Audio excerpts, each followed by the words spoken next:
We're on the home stretch of the fabulous brains. Yeah.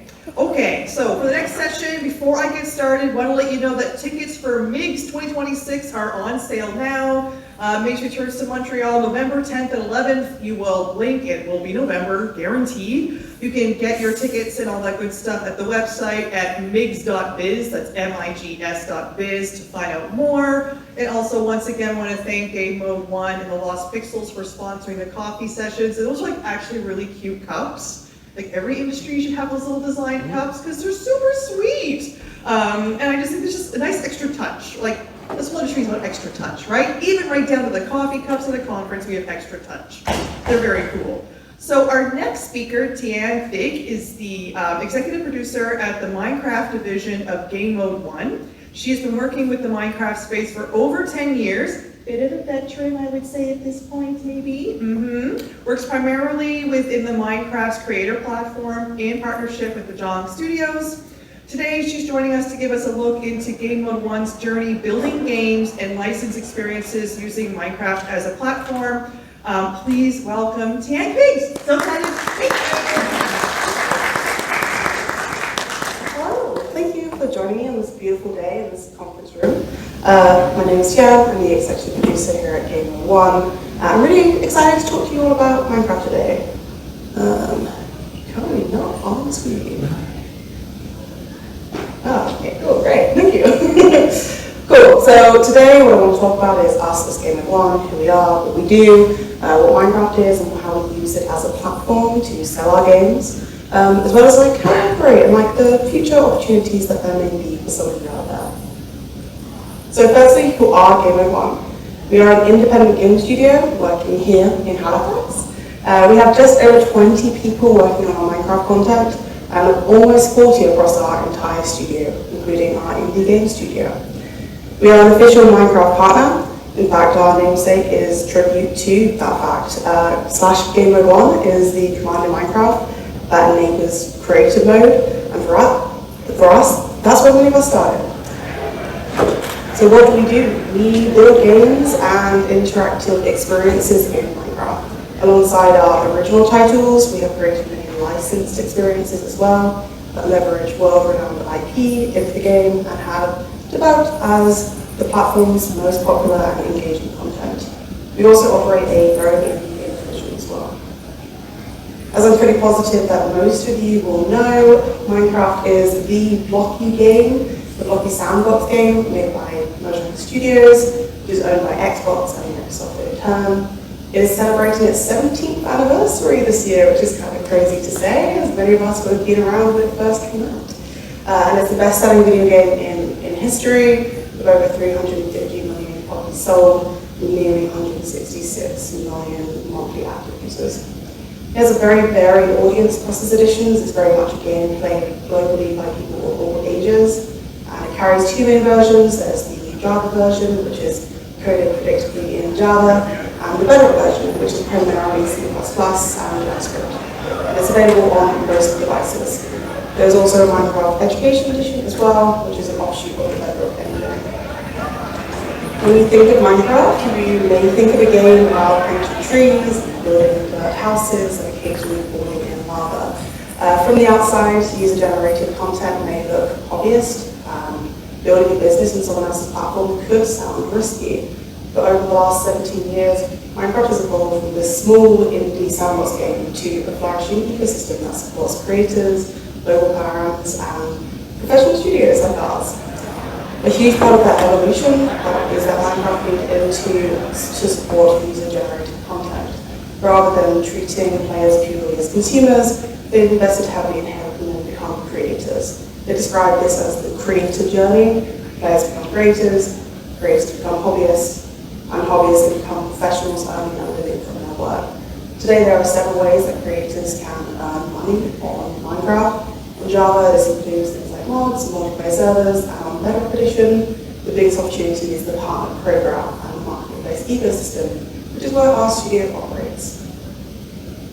The partner program is Mojang's official creator program. It allows a select group of approved studios to develop and sell content in the marketplace. It launched alongside Rock Edition in 2017, and that was a very major turning point for Minecraft creators. For the first time, there was an official, secure platform where creators could monetize their work, and players could easily discover high-quality, trusted content. It meant that players no longer had to navigate sketchy third-party sites, and we didn't have to risk being steered from unreliable options. Most importantly, the marketplace created that genuine pathway from hobbyist creator to professional studio. In the same way that developers build businesses on the App Store, YouTube creators build businesses on YouTube, or sellers build businesses on Amazon, we build games and experiences on Minecraft. Mojang is the platform owner, and we're one of the studios building products on the platform. So what is it to develop in Minecraft and run a studio? A lot of the ways that we work, a lot of the things that we are challenged with, and the decisions that we have to contend with day to day, you may recognize exist in all of the game dev industry. Ultimately, we operate like any game dev studio. We have a team made up of producers, designers, artists, programmers, QA, marketers, and business developers. We manage budgets and schedules and roadmaps and stakeholders. We wrestle with scope creep, we kill features that we love, and we make difficult prioritization decisions. But most importantly, we make games. Over the years, we've worked across a huge range of genres and experiences, whether that's an RPG dungeon crawler, an open world adventure, a platformer, or a live service product. For example, our first Sonic the Hedgehog DLC was a fast-paced platformer and is beloved because it had better gameplay than some of the modern Sonic games. Avatar Legends DLC was the first Avatar Legends game, and our first live service product, Modmaze, has reached 9 million unique users since the 6 months since launch. The main difference is that our platform and engine already exist. Instead of building games from scratch, we are building games within Minecraft, leveraging the existing games to make something new. That's also why we believe Minecraft is one of the most accessible entry points into game development today as well. Many of the skills being developed inside Minecraft Studios are the same skills used throughout the wider game dev industry. Designers design games, our programmers solve complex technical problems, and ultimately our producers manage teams and manage projects. In our own studio, we've been able to use self-funded division dedicated to indie development in Unity. A number of our previously Minecraft staff, whose entire experience came from Minecraft development, have moved on to roles into that team very successfully. Compared to traditional game development, that barrier to entry is relatively low. Teams can start small, development costs are lower, and creators can reach millions of players without much funding. That's a great opportunity if you don't have funding and you can't afford spending 3 years developing your first game. You can start small, put a couple of good releases out in the first year, and snowball from there. If you can understand the market and what players want, you can quickly build up a following, earn a spot on the official program like we did, and grow your reputation to the point that you will be here to collaborate with really big global brands. Few areas of the game industry offer such a direct path from hobbyist and creator to professional developer. Part of what makes that possible is the speed at which our team can move. Most of our projects are developed within 3 to 6 months. By traditional game standards, that's incredibly fast. But it's not something that is necessarily imposed on us, it's something that we have chosen strategically and what works best for our business. We operate in a rapidly evolving market. Player interest changes, trends emerge, new opportunities appear, and technology continues to evolve, and we don't want to spend 2 years building a product that would have been relevant 2 years ago. Shorter development cycles allow us to be agile, they allow us to experiment more, move faster, and to take on some more creative risks. Rather than spending years pursuing a single idea, we explore multiple opportunities at once. We identify what resonates with players, and therefore we're able to refine our understanding of what the market wants. Of course, that doesn't mean that we abandon discipline. Development requires more. We have to prototype aggressively, we have to test ideas early, we seek player feedback as early as possible. The earlier that we can validate or invalidate an idea, the cheaper and easier it is to change direction. We also become ruthless about prioritization. Every feature has to justify its existence and why we are creating it. We constantly have to ask ourselves if this is addressing the core promise of the product, and if it doesn't help deliver on that, then it probably doesn't belong. Many of our products also release as a really strong V1. Rather than trying to ship every possible idea on day one, we focus on delivering the best possible version of the core experience. If players love it, great, we can expand over time, and based on their feedback. If they don't, then we've learned something valuable and don't have to overcommit. One of the most valuable lessons we've learned is that constraints often drive creativity. Limitations can force that kind of focus into what actually means the most to those players. Ultimately, quick dev cycles means that you can get your hands on game dev experience, you can learn quicker, you can adapt to the market, and you can get more funding for your next project. That said, although Minecraft UPC is a more accessible route, it still shares some of the business challenges that many game development studios face. We do operate in a competitive market. Ultimately, the same principle, whether you're building a Minecraft experience, an indie game, or a AAA title, players decide what succeeds. Success comes from an understanding the audience, identifying opportunities, and creating projects that they can genuinely provide value. The closer that we get to that audience, the better our chances of creating something that does resonate with them. We spend significant time with engaging with the community, meeting them where they are. One of the unique challenges of Minecraft is the breadth and diversity of its audience. Our players include young children, teenagers, parents, casual players, new players, long-time fans from all around the world.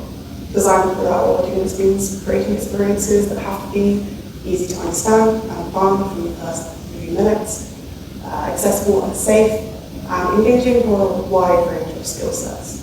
The only way that we can achieve that is from constant testing and iteration, making sure that we're playing our games, but more importantly, our audiences too. Watching a player interact with your game for the first time can be very humbling, but it is the fastest way to learn what is and isn't working. In this competitive market, we also have to think really carefully about positioning. Our philosophy for that is simple: be first, be best, or be different. Sometimes that means that we are an early adopter, we are introducing something totally new to the market. Sometimes it means we are improving something that already exists. And sometimes it means creating something players haven't ever seen before and never expected. The important thing is that we have a clear reason for this product to exist. As developers, it's very easy to fall in love with our own ideas and our own content, but ultimately it is players that provide quality and determine quality. The studios that succeed are the ones that constantly understand their audience, deliver value, learn from feedback, and adapt. And that's true whether you're building a Minecraft title, developing an indie game, or shipping a AAA game. Something I regularly get questions on is how Minecraft operates against other UGC platforms such as Dreamworks and Fortnite. For some clarity here, Minecraft's economy is predominantly based on selling premium DLC via the marketplace as a storefront. Players purchase a product and receive a complete experience in return, which they can play offline or online with their friends. We then get a revenue split off that purchase.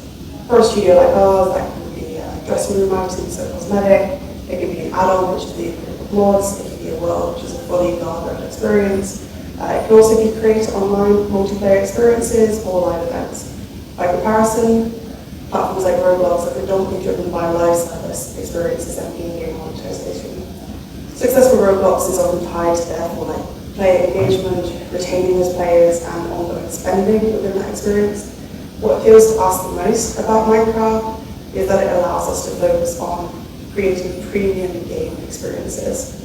Our success is determined by whether players feel like the experience is worth purchasing in the first place. That means our challenge is understanding players, knowing how to reach them, knowing what opportunities are most relevant at that time. And we get to spend a lot more time thinking about the game we're making and making that a really great experience, and less time having to think about how to maximize engagement metrics. For us, that's a very important way to build games. The other major difference is the level of curation. Minecraft's marketplace is a highly curated ecosystem. Partners are vetted before joining the program. Content goes through review processes, and products must meet at least basic quality, safety, and appropriateness standards before they get released. That creates a lot of trust with our players. They know that the content that they are going to be buying is being viewed, parents know that the content is going to be safe for their children to play, and brands know that they're entering a safe environment that will align with their values. That trust is incredibly important, particularly when you're working with those global IP holders. Another reason we've chosen to build our business in Minecraft is the platform's long-term approach. Minecraft has spent more than 15 years growing its audience. It's remained remarkably consistent with its values. Mojang invests heavily in creator tools, education, player safety, and the long-term health of the ecosystem. There's a focus there on sustainability, creating opportunities for creators today, but also creating an environment in which we can flourish and succeed in years from now. For us, that is a really big door as well. One of the most exciting opportunities that emerged as Minecraft matured and this ecosystem came about is the rise of partner projects and licensed experiences. Minecraft is one of the largest and most engaged audiences that exists. It reaches a very highly creative, engaged demographic, and that includes younger players. Many brands are struggling to reach this demographic age. As mentioned, the platform has also demonstrated remarkable longevity and a focus on player safety. That makes it a very attractive environment compared to many other UGC platforms. Ever since our first launch, our games have become some of the most successful content on the marketplace because of our high integrity and our track record that therefore unlocked a lot of new doors for us. In 2020, we became one of the first marketplace partners to work with Mojang through the IP program, officially bringing licensed experiences into Minecraft. Since then, we've had opportunities to create some amazing experiences across How to Train Your Dragon, Avatar, Sonic the Hedgehog, with more exciting projects to come too. These are officially licensed, fully fledged Minecraft experiences. These are built in collaboration with Mojang, the IP holders, designed to feel both authentic to the franchise and to Minecraft itself. Ultimately, whether we're working with Mojang, a brand partner, or one of our own titles, the creative development still comes from our team. We're responsible for the concepts, the game design, the player experience. These are Gamemode One products at the end of the day.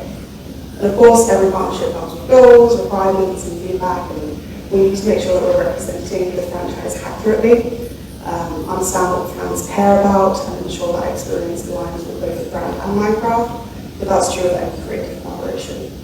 Ultimately, partners are coming to us because of our expertise. They trust us to understand Minecraft players and create experience that resonates with their audiences. One of the biggest lessons that we've learned is that a successful IP collaboration comes with finding the right fit. A massive franchise might seem like an obvious opportunity, but size alone doesn't guarantee success. What matters is the overlap between the audiences. We're also quite selective about the partnerships we pursue. We look for partners that respect the audience and understand the platform and will trust us to do what we believe is best. Over time, these collaborations have become a really important part of our business alongside our original products. Not only has it opened the doors to more collaborations with globally recognized brands, this also helps us invest in our own studio, fund our original ideas, and continue to grow. I hope this talk has given you a new perspective on Minecraft, not just a game, but also as a platform that has enabled players to become creators, creators to become businesses, and businesses to become studios like ours. We also hope it gives you a clearer picture of who Gamemode One is, what we've learned over the last 8 years, and what it actually looks like to build games and run a business in Minecraft. And if you're considering creating game development, thinking about starting a studio, or simply looking for a way to get your foot in the door of the industry, I would strongly encourage you to explore UGC. The barriers to entry are lower than people realize, the opportunities are real, and Minecraft remains one of the most exciting creative ecosystems in the internet. For us, the opportunity to create original games, work with great brands, and help shape the future of the platform has been incredibly rewarding. And perhaps the most exciting part, I genuinely believe we're still only scratching the surface of what's possible. Thank you all for your time.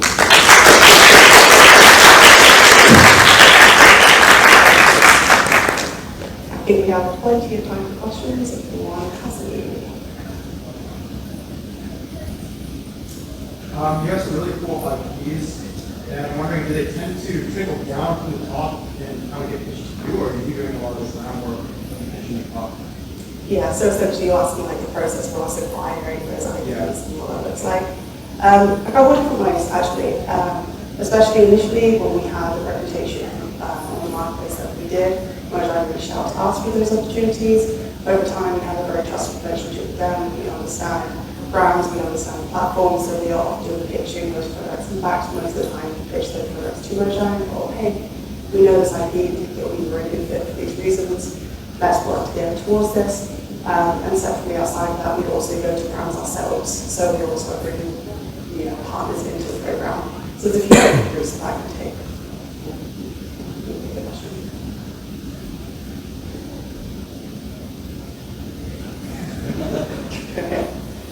You talked a little bit about the kind of audience differences between Minecraft and other platforms like Roblox.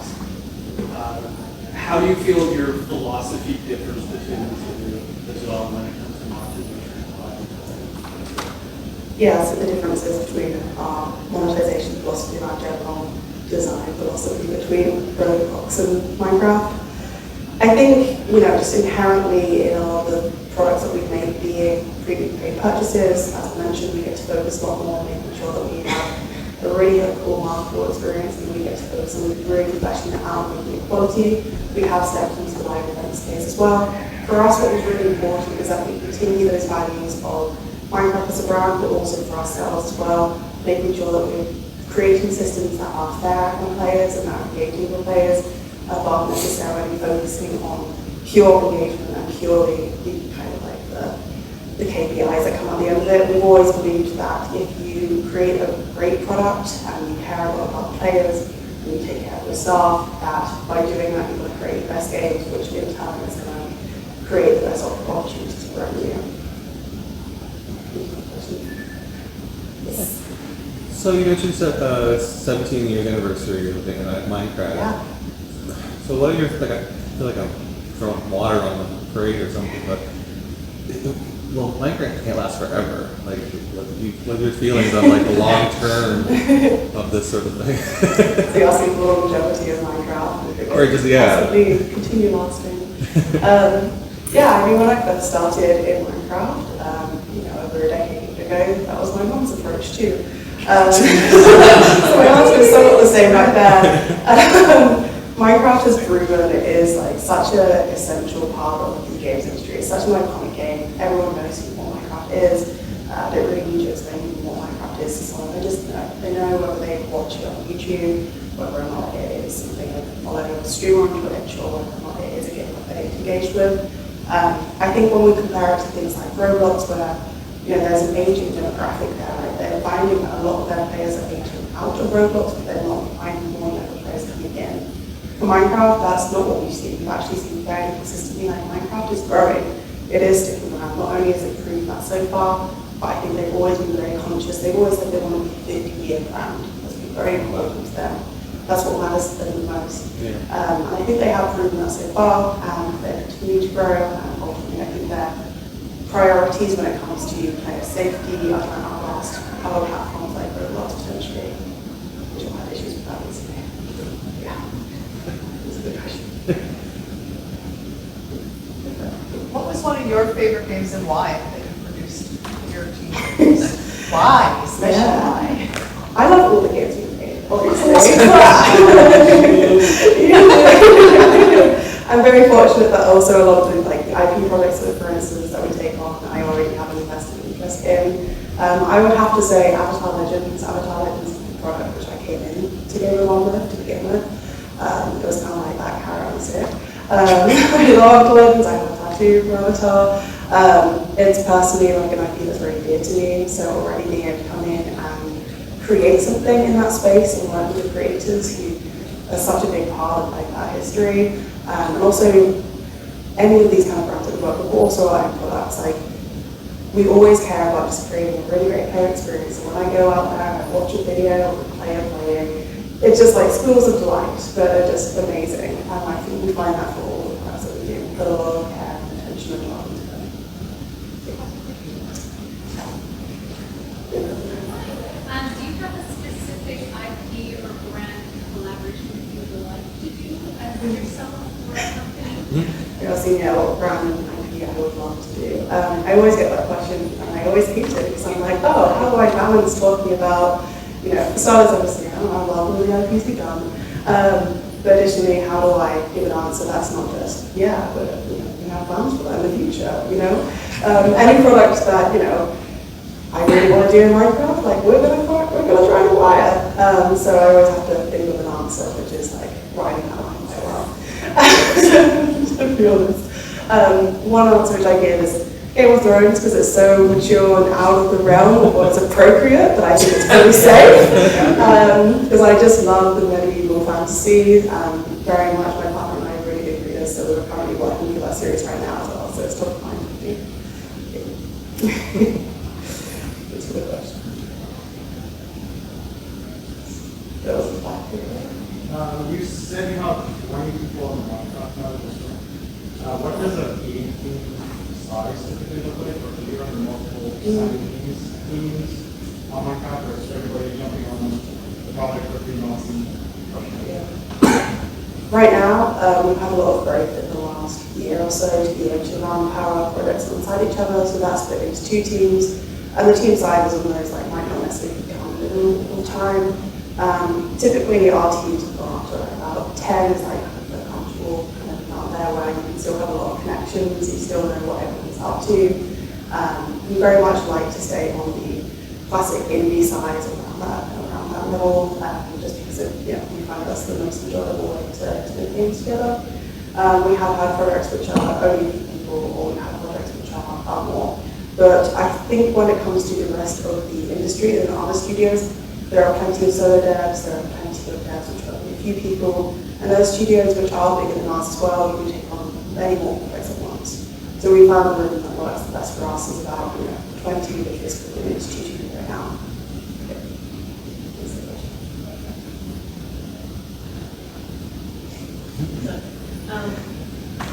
How would somebody looking at getting started in Minecraft become a creator today? Yeah, I think that creative pathway of hobbyists and learning the platform is, there's plenty of resources online, like Microsoft Learn, like there's so many resources there if you want to get familiar, whether or not you are an artist or whether you're not an engineer, like there are definitely so many videos and so many great tutorials now online, which is great. Become hobbyists, play around with things. Many people start off by building little mods, whether that's in Mojang or Java, sharing that socially, building up a social presence, building a community there, to be able to enter the marketplace and be a creator there. You need a portfolio that shows that you have good work, that you're able to consistently produce something which players want. So being able to just give a few examples there is really key. The same goes for any kind of entry-level role as well, like being able to show that you have a portfolio of experiences, even if it's not in a specific area as well, so you talk outside of Minecraft for a sec. Even if you're creating just a portfolio like, hey, that I can design, I can prove that I can make something is super valuable, and yeah, that is a consideration for the marketplace for sure. How does a programmer working in Minecraft differ from a programmer working in Indie? Like, what's the programming landscape look like, coding languages that they use? Yeah, good languages. So for Bedrock, we'll stay with Bedrock, it's predominantly C++ and TypeScript. Increasingly, scripting is becoming a really big part of Minecraft development. That engine was released a couple of years ago, and it continues to release new APIs and capabilities there, so it's much more accessible than usual. We've had multiple people from outside of Minecraft who have got a history of Minecraft come in, even over the last year. Caitlin, hello. Caitlin came from working at Ubisoft and was able to be integrated into Minecraft pretty quickly. Ultimately, the fundamentals, how you approach problems, how you kind of, you have clean code, you have good practices, all of those things are transferable. Once you have those kind of basic skills, being able to learn a new language is absolutely like so much easier.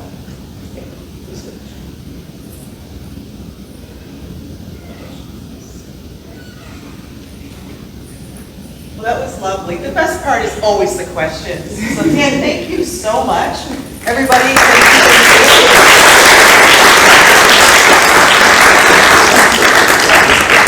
you. And there's nothing wrong with ending a little bit early, because this is now your last chance to check out if there was a booth you didn't quite get at, or you meant to go and make a comment or a suggestion to somebody, or give them your card. Now's your chance. Otherwise, we're all back in this room at 4 o'clock for the last session. Then we're partying our butts off, right, at 6:30. So darlings, we'll see you then. See you out in the foyer there. Have a great time. Thank you again.